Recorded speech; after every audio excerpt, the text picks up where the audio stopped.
What's up, Angel City? It's your girl Panda here, bringing you another episode of Angel City Chicks. That's right, this is episode 93, and I am here with my favorite co host, Nina Kiefer. How's it going over there? What's up, everybody? Sorry, we had a small glitch on YouTube. I couldn't get the Instagram feed to start. But don't forget to like and subscribe. Get with us in the comments. This show is not the same without you. This is the show for you. We are the Angel City Chicks here, of course, to bring you the latest and greatest Angel City news. We're going to start off, of course, with a recap of the last match, and then we're going to get into what to look forward to for this week. A little banter here and there, definitely some wine. But Panda, what are you drinking? So, last weekend, I think it was last weekend, last week at some point, we got a good old little Mai Tai mix from Fancy Free down the street, which is a great little fun liquor store where you can get pre-made cocktail mixes and you just mix them with your choice of a spirit. So today I am drinking a Mai Tai mix with tequila. Because why not? I mean, it's Thursday. It's Thirsty Thursday. We only got one more day of work left to get through, so why not? But either way, yes, sorry, hold on. Shouting out your hubby right here. Christian, yeah, always been her favorite co-host. Doesn't matter. I'm still the number one. sorry, Christian. She's my favorite co-host. That's correct. You're my favorite in so many other categories, though, so it's just fine. Name them. Either way, yes, we are sitting around and just going to talk about some fun stuff, things that have happened, kind of get things warmed up. But before I get started, I have to put this out here. We were watching right before this podcast started, Love Undercover. I don't know if anybody has seen this or knows what I'm talking about, but it's on, I believe, Peacock.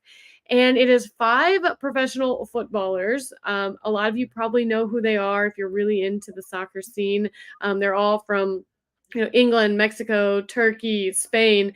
And it's a fascinating dating reality show. And if you know my time with the Empire Strikers, you know that Marco Fabian is part of our squad. So it's kind of interesting to see him on this show. It's a little crazy. Like, I don't think I've ever seen this high profile of a reality show with someone that I know so well. And it's fascinating. So tune into that and catch that, because it's actually really funny to see these soccer players kind of get a little bit humbled because they realize, I think, that their soccer status, their professional status, is really what might be their draw. I mean, they're all very cute, so I don't understand it, but a lot of them are getting humbled because they're not getting chosen. And I think that if these girls knew who they actually were, it would be a no-brainer. But they're really having to like dig in the dating trenches with with being like just everyday people. And I'd like to think I wouldn't be fooled. I would like to think that if somebody tried to talk to me and then they tried to talk about like any other career path that they pseudo had, I would ask enough questions, and then obviously the conversation would transition to soccer, and I'd be like, oh. I mean, the one guy who plays in the Premier League, when asked who his favorite Premier League team was like, I don't really follow it. I'm more of a fan of cricket. And then just like in his little like interview was like, I hate cricket. It was so funny. I was in the date over. Like, I'm sorry. Like, yeah, I know. So anyways, it's really funny to see, like I said, someone we know so well in this. Like, they were all hanging out in LA during this. So you'll probably see a lot of landmarks and places that they're going on these dates. So it's really fun. But either way, let's transition this away from that. Let's get into some ACFC news and notes, which kind of piggybacks on a little bit of what I just kind of talked about when I talked about the Empire Strikers, the indoor team out in Ontario. Because for those of you that don't know, they've started a show called Soccer in 60, and I'll tell you all about how you can watch and listen and everything. But they started a show called Soccer in 60 where they cover professional SoCal soccer, including the Empire Strikers indoor team, OCSC with the USL. They cover LAFC and LA Galaxy, and they also cover Angel City. So I've had the honor of getting on there and doing some segments talking about Angel City. You know, each of them, because there's so many teams and topics and interviews, each segment only has 10 minutes or so where we just kind of talk about what's going on with the team, what can you expect, just like a little, like I've always liked to say in a moose bouche, like a little, like, hey, like enough to get you interested. But Yes, this week's episode that just went live Thursday at 4 today, we had the honor. I didn't do it because she had to pre-record it with Tim, one of the hosts, but I did submit the questions for him to ask, knowing her and getting into her background and stuff. She was on here as the interview, and it was so fantastic. Madison Curry she's got so much personality, so much charisma. She is just so bubbly, and you can just tell she's so smart. And I really encourage all of you, if you have the moment, to tune in. If you do it live, it's always on 1490 AM and 98.1 FM. There's also an app, KMET. With your 1490, I was like, because I know you do military time. It wasn't time. It was not. It's the station on AM. Come on now. That's not even a time, Nina. 1490 is not a time. That doesn't even exist. But anyways, you can also tune into the Empire Strikers Instagram page or YouTube, and it'll be live. And then if you want to just watch it whenever you have a chance, which I encourage you to do now or at some point before Sunday's game, go on over to Empire Strikers YouTube or on SoundCloud or major podcast platforms and search for Soccer in 60. And if you just want to skip forward to her segment, it is right about at the 30-minute mark. I think it was like at the 28-minute mark they start talking about her. And fantastic interview. I shortly come on right after her interview and give you about 5 or 6 minutes of Angel City news, recapping the game and talking about what's to come. So a lot of it's going to be what we talk about on here today, because I kind of do use those same notes and everything. But anyways, Soccer in 60. You need to follow it. Follow Empire Strikers. You'll get notified on YouTube or Instagram when they go live. Such a fantastic show. Christian, my husband, he's one of the co-hosts for that, and they do a fantastic job. So anyways, I just want to say that about your husband, Christian. Let's do a little brag sesh real quick, because we don't get to do this very often, but we're super proud of Christian, because not only did he just call the MLS, oh my gosh, MASL Cup final in Mexico, but also he is planning to go to TST, which kind of gets us into a little bit of our next piece. Somebody else going to TST besides Christian Philly-Philemon will be Angel City. Oh my gosh, this is so exciting. Yeah, we just got this word, I think this week even, that Angel City was the 8th and final female team that was going to be joining the TST tournament. Now, if anybody doesn't know what we're talking about, last year TST kicked off for the first time out in Cary, North Carolina, with this huge tournament, $1 million prize pack, lots of celebrities, lots of teams. They played in like this round robin kind of elimination style tournament. And it was such a success. I mean, so many people tuned in and loved it, and it has taken a step up. Actually, it's probably taken like 3 or 4 steps up as far as its coverage and its accessibility. And also now they're having a separate women's tournament altogether, because last year we had one team that was all women, and that was the U.S. women's national team. And they didn't do great, let's be honest, but it was great to see the representation there. So this year, forget about it. They are going to be in their own little league with 7 other teams. I'm so excited. And, I think it was Julie Ehrman who said, anywhere that women's soccer is in this country, we want to be. And so they are going to be at TST. We are definitely going to tell you guys how to watch, how to listen, how to follow. A lot of it's going to be live on ESPN. They are going to cover some games. Other than that, we'll let you know as well. There's going to be teams. I think it's the U.S. women, Wrexham Red Dragons is going to be there, Burnley FC Women, Soccerhead FC, Streetball FC Canada, Tampa Bay Sun FC, and then North Carolina Courage is going to be a part of that too. I mean, that's going to be in their backyard. So of course they're going to be there. So go over to Instagram, follow TST. You're going to find out all about it, but we will definitely do our part to cover this, and I'll let you know. But I'm hoping I'll be there as well to give you live updates. Oh my God. The problem is it's like, okay, time off work. How many days do I go for? Flights, because now flights are going to be insane. But every ounce of me is going to have so much FOMO if I'm not there. I don't know if you're feeling that too, but it's like, I mean, you just fly out Friday through Monday, just like say, screw it, I can make more money, drive another forklift if you need to, and just come on out. Book it, Nina. Don't be lame, says Christian. I know. I am. Don't be lame. Don't be lame. I'm sorry. Have you booked your tickets? I don't have to. Christian's booking mine. I am not responsible for my tickets. Amanda's tickets yet. I think this is a group chat after the fact. Let's get on it tonight. Right. I'm itching. Like I feel like I really will be sad if I'm not there. There's a golden retriever named Hudson that you would also get to hang out with if you come out. I'm just saying. You regret what? 100% of the things you don't do, or what's the thing? Like you miss 100% of the shots you don't take. So, but also you regret the things you don't do. Oh, I mean, sure. If that makes you book a ticket out to North Carolina, then absolutely. So either way, real quick, June 7th through the 10th, tune in. It's going to be so much fun to watch all these teams. I forget how many teams there are. I mean, they're like Michael Scott. Thank you, ACFC. I knew it was an Office reference. Yeah, I don't watch The Office, so I wouldn't know. But either way, tune in to TST. It's going to be a great tournament. It's 7v7. There's lots of fun rules, too, that a lot of people might not be familiar with. And yes, Angel City will be out there. I don't know who's going to be on this team yet. I will be honest. I have no idea who's going to be on this team. And another team to keep your eyes out for on the men's side is Tranquilo FC. That is going to be more of a MASL strikers centered.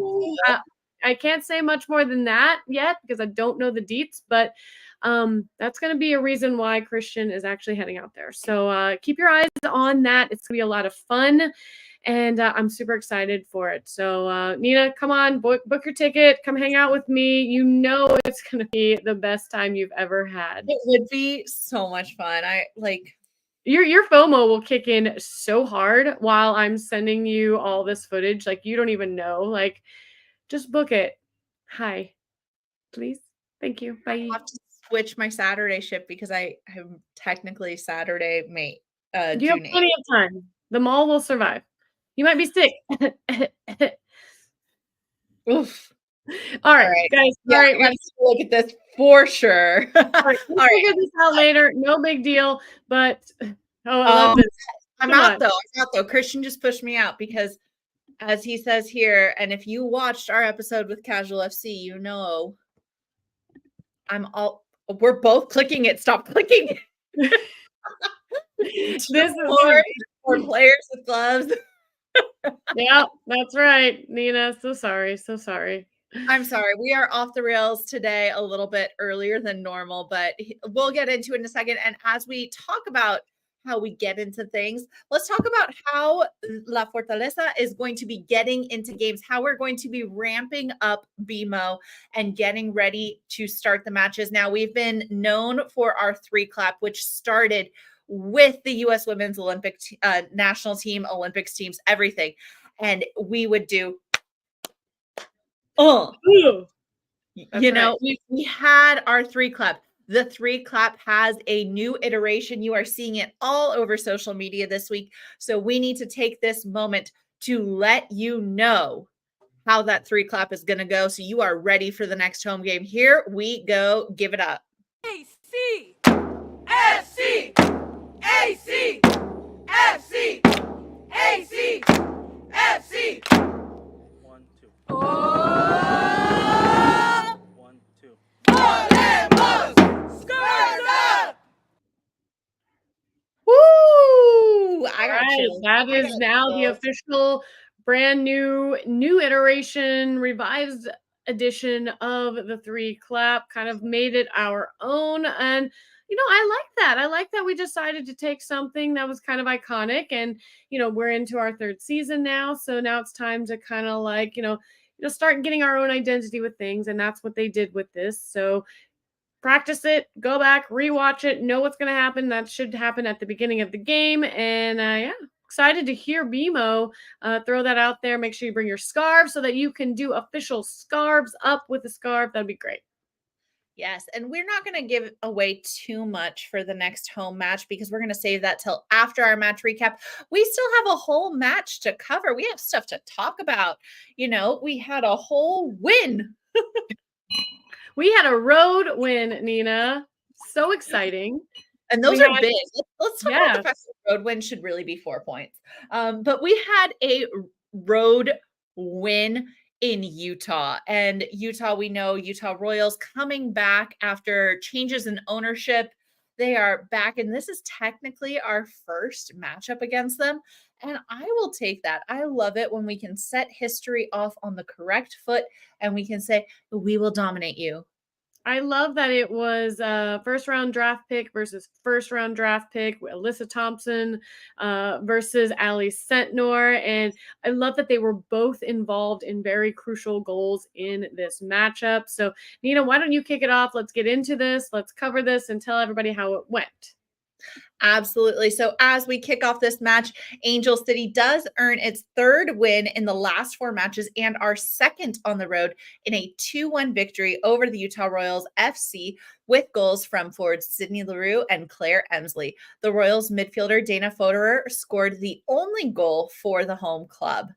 This would be the first match in NWSL history between ACFC and the Royals, and it got off to a really intense start. They were both able to create opportunities, but were unable to convert due to relentless defense on both ends. And that becomes a huge trend as we go through this game and as we, of course, look at the stat lines later on. In the 7th minute, forward Ali Sentnor of the Royals sent a darting ball from right outside the middle of the box, but was deflected by ACFC goalkeeper Didi Haracic, for whom this episode is named. And she actually makes 2 key saves in the first 10 minutes of the match. The other coming from an on-target shot by Royals midfielder Amandine Henry, who tried to chip it in from point blank range. And I always tear up when we talk about our exes. Oh my gosh, I know, right? Like, it's always hard to see your exes for the first time. And, we'll talk about it a little later, but it's going to be back-to-back excitings coming up. Ugh. I don't know.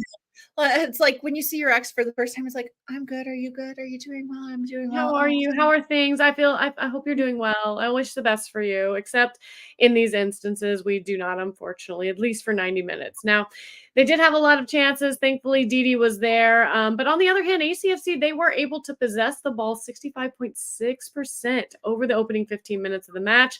And it was finally in the 29th minute when forward Alyssa Thompson, she goes and attacks that left side of the pitch in the Royals' final third. She got in a great position to lob the ball in for a perfect pass to Sydney Leroux, who finished with an impressive header to give Angel City the lead 1-0. Nina, tell me what your thoughts were on this. I know you have them.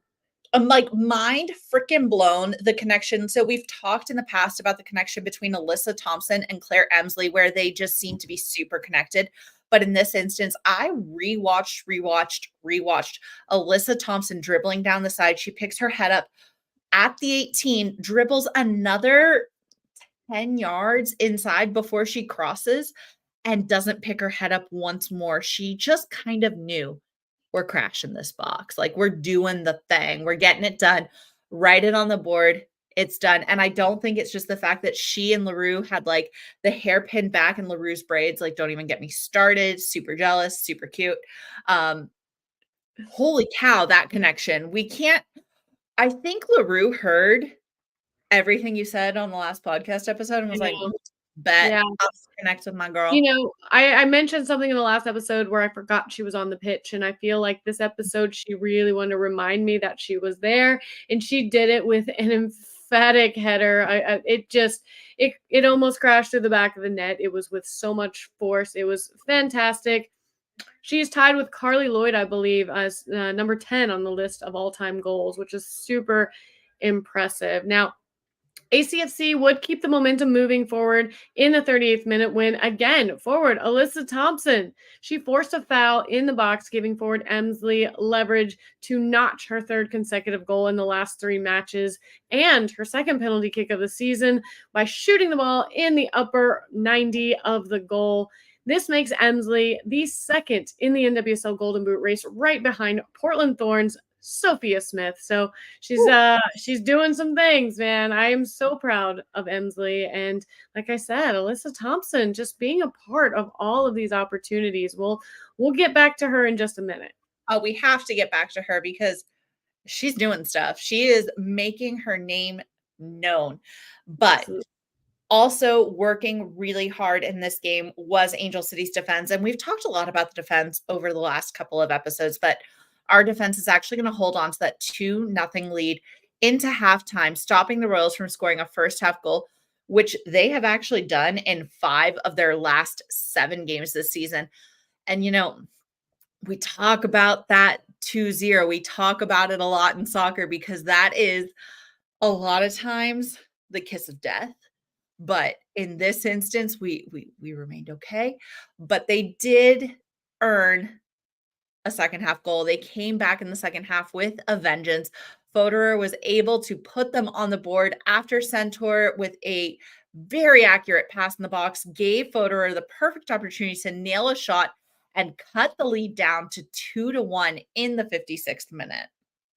Yeah, and thank goodness for Haracic in goal. She would continue motivating ACFC's defensive efforts with 2 clutch saves. I mean, definitely some save of the week candidates, and I believe they might be out there already as save of the week. So go and vote on those where you see them. She was able to stretch out to grab what could have been the equalizer with an on-target shots from both Centaur and Henry. They were gunning for us for sure in this game. But we were able, like Didi in this game could see through people. Like, did you like? Did you not get that impression? Like, she just every time a ball hit her, it was like glue, and she could just see it coming. Yeah, she had some phenomenal saves, and she was, again, a huge reason why this game ended the way that it did. Now, we would get another opportunity after Giselle Thompson. She forced a corner kick in the 90th minute, but unfortunately, there was no conversion on that. And then defensively, Angel City was able to hold them off with a lot of grit, a lot of determination. After 7 minutes of stoppage time was added to the clock, and it sealed the victory, giving Angel City the win and bringing home 3 points from Utah. Pretty exciting, in my opinion, don't you think? Absolutely love it. And what's interesting in this is Giselle and Alyssa still subbing for each other. Like, you wouldn't expect that, but for some reason we are continuing down that path and both are looking fantastic for us. And in addition, we saw some players off the bench that I don't normally see. Like, we got to see a little bit of Keijo, although she doesn't make the highlight reels, but like I think Keijo just needs more time. I love Keijo.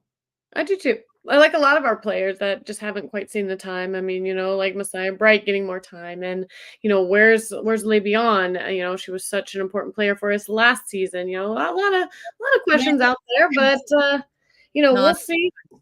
We'll see what happens, but let's talk a little bit about this game and some milestones that happened. I kind of alluded to it earlier. Now, Alyssa Thompson, she's been an assist machine this season, so much so that she now leads the NWSL in assists for the season.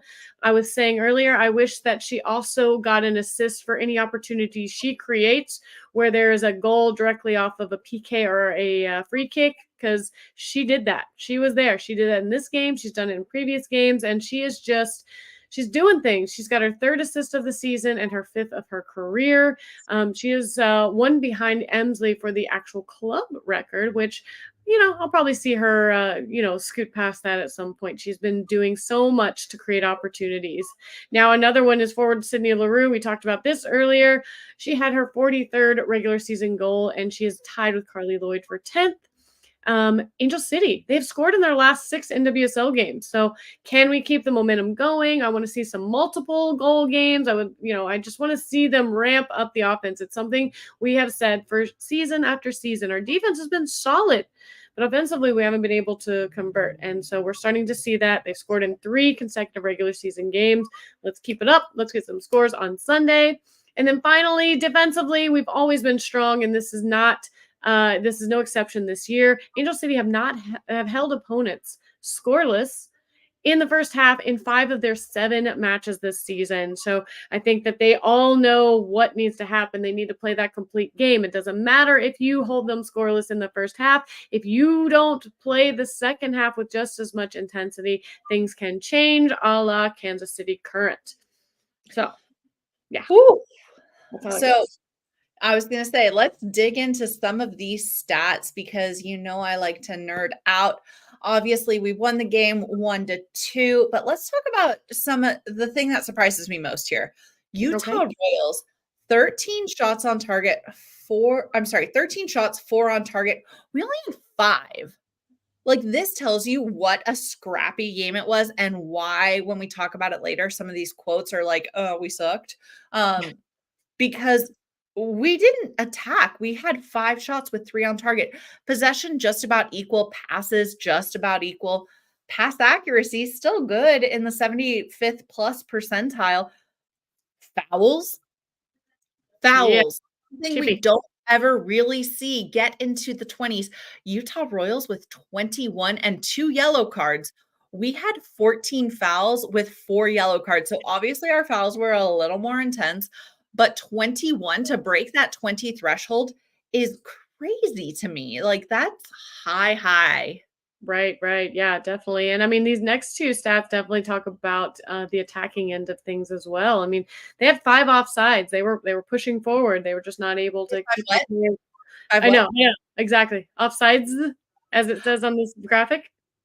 So if we are going to now, as a nation, as a world, as a global entity, accept the fact that offside is plural with offsides, I would like to also revisit cul-de-sac What? because it's not cul-de-sacs, it's culs-de-sac. So if it's going to be offsides, I would like to also make it cul-de-sacs. Oh boy. Okay. Wow. Never Let's gone down that rabbit hole, but here we are. finish. For those of you who are not on the YouTubes and listening, on the match stats on the Googles, they have offsides as a plural thing, and this is something that gives Nina the ick. It gives me the ick. If It we are gives me going to revisit icks, culs-de-sac, Oh ew. boy. So So, either way, like, it could do be offside. offsides. There were 5 offside calls, and there was 1 offside call for Angel City. So in this instant, obviously, we see a lot of pushing forward for the Royals. We also see 9 corners. That's okay to be plural, right, Nina? 9 corners to our 2. So yeah, we were not attacking at all. They had, the lion's share of the shots. They had lion's share of the fouls, the forward progression. So the fact that we came out with this a win, I think all the quotes really had a lot of things that were alluding to the fact that they really weren't happy with their performance. They were not, they thought it was a scrappy game. They thought it was a game that, wasn't played to the best of their ability. And I was talking to you about this earlier, how, well, maybe we'll keep it for this. We'll keep it for the end quote because I have some things to say. So we'll move That's on. fair.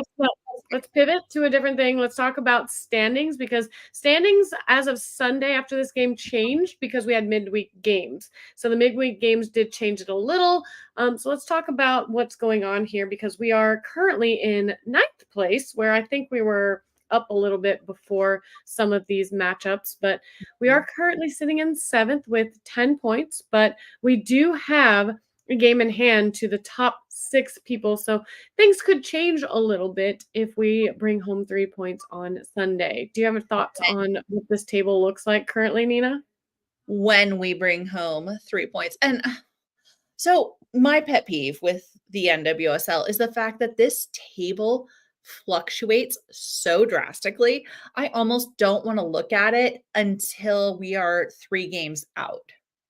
Well, I Because mean, we've known this for so long because how many times has the playoff spot gone down to the literal last game of the season, the last week, the last game? I mean, these and these are all one, extremely. if you're not number 1, you are fighting to the bitter end. Oh, absolutely. I mean, positions right now. I mean, even Washington Spirit with 15 points and a game in hand is not safe. Let's be honest. No one is safe. This is too early. We are sitting right in the middle of the table. We are chilling. We are hanging out.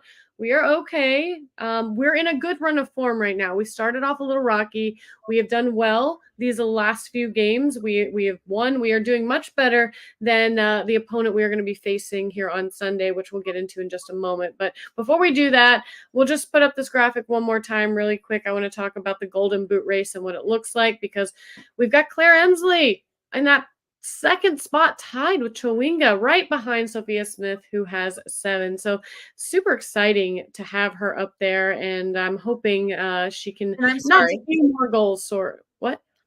And I'm sorry. Let's talk about who did not score on Angel City.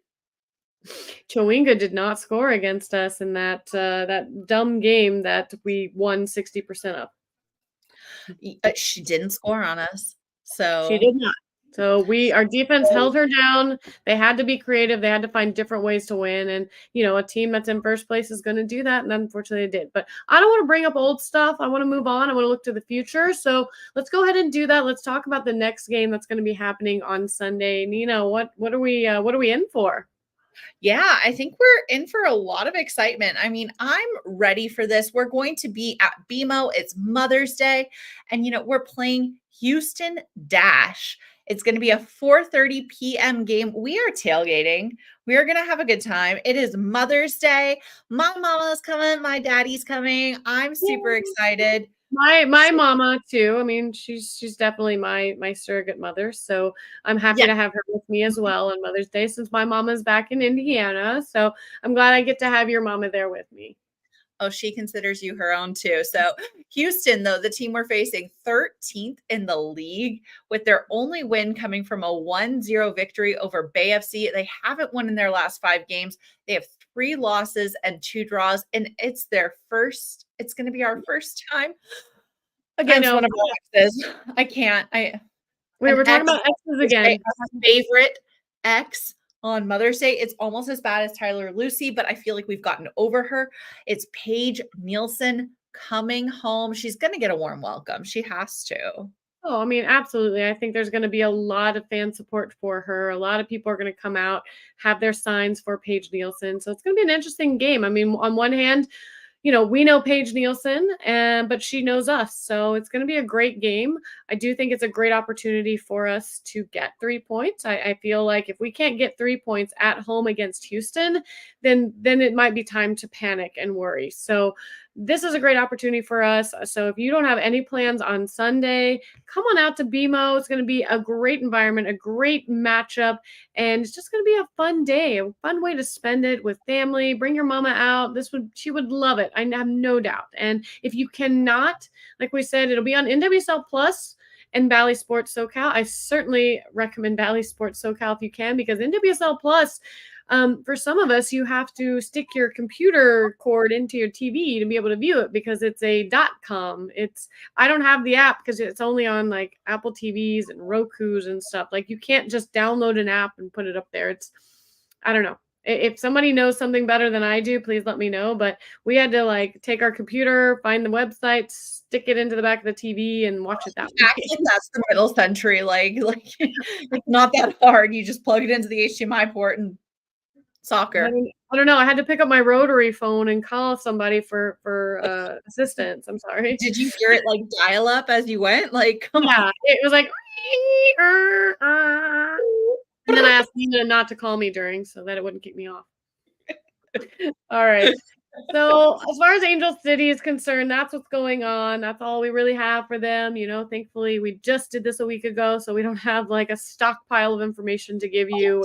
We have a revert. We got to go back because super exciting things are happening. Let's talk about the cutest hat in the league. Oh my gosh. Oh yeah. If you show up on Sunday, this is what's happening, right? Yes. We got the hat in the league, the cutest scarf in the league, and please somebody buy for me. Wait, why can't you buy? Don't you tell your season ticket holder? Well, I'm trying to go to TST now, so. All right, fine. If anybody gets a hold of one of these hats and is just like, I'm not a hat person, reach out. Nina will give you $10 for it, or I'll give you $10 for her so that she'll come to TST with me. Oh, okay. That'll be my. This is why I'm her favorite podcast host. Let's go back to that favorite. Oh, don't rub it in. Don't rub it in. He's still watching. I can hear it in the other room, so I know. All right, so real quick, as far as NWSL news, not a whole lot going out there. As far as news, it's really just about games, and I don't really care about what's happening with the other games. You guys can Google it and see the results. I'm not going to go over that. But what I am impressed with is that there are still 2 unbeaten teams out there by way of Orlando and Kansas City. Super cool to see that. I mean, I know we don't want, you want your team to be on top, but anytime this happens, that has to feel pretty cool for them. So Orlando is it's the 4th team in NWSL history to go unbeaten in its first 8 matches of the season. And then Kansas City is the 5th team in NWSL history to go unbeaten in their first 8 matches of the season. So 4th and 5th right there. These are the teams to beat. These are the ones we have our eyes on. Like we said, playing Kansas City as well as we did for as long as we did gives me a little hope because no one has been able to beat them. And I really feel like we could have if we just stayed locked in and stayed, with our foot on the gas. But this team has so much momentum. They have their stadium, they have their training center, they have the icon, the goddess that is Lauren Sesselman to look up to.